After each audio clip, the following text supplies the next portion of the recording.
పీటీఎస్టీ post traumatic stress disorder అంటే ఏదైనా ఒక ఘోర ప్రమాదం జరిగినప్పుడు ఒక రకమైన మానసిక సమస్య. ఎందుకు ఈ మధ్యన రీసెంట్ టైమ్స్‌లో మనం చూస్తున్నాం కదా!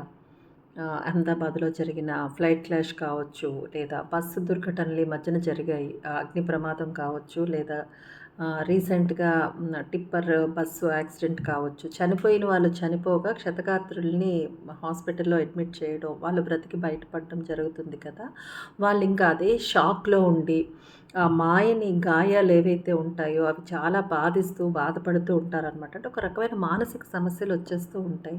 కొంతమందిలో ఇవి చాలా కాలం కొనసాగొచ్చు. సో, జీవితాన్ని తలకిందులు చేసే సంఘటనలేవైనా జరిగినప్పుడు మెదడులో మనకి వాళ్ళకి ఆ రసాయనిక మార్పులనేవి జరుగుతాయి. దానివల్ల వాళ్ళు పీసీఎస్‌టీ పోస్ట్ ట్రొమాటిక్ స్ట్రెస్ డిజార్డర్ పీటీఎస్‌టీ బారిన పడే అవకాశం ఉందనమాట. ఇది కొంతమందికి కొద్దిగా ఉంటది. కొంతమందికి మధ్యస్థంగా, కొంతమందికి చాలా సివియర్‌గా ఉంటదనమాట. సో, ఆహ్, కుటుంబ సభ్యులు ఓపికగా మాట్లాడడం అనేది చాలా ఇంపార్టెంట్.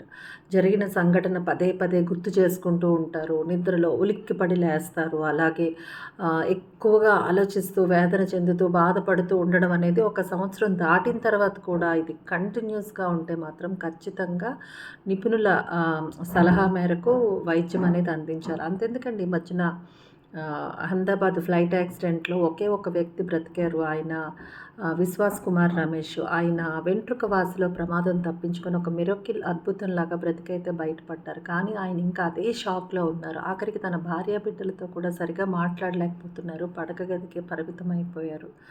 సో, ఇలా ఉంటాయన్నమాట. అర్థం చేసుకొని కుటుంబ సభ్యులు వాళ్ళు ఆ పరిస్థితి నుంచి బయటపడడానికి అవసరమైన సపోర్ట్ ఇస్తే గనక త్వరగా వాళ్ళ షాక్ నుంచి బయటపడడానికి అవకాశం ఉంటుందండి. మీరేమంటారు? నాకు కిందన కామెంట్స్‌లో పెట్టి చెప్పేసేయండి.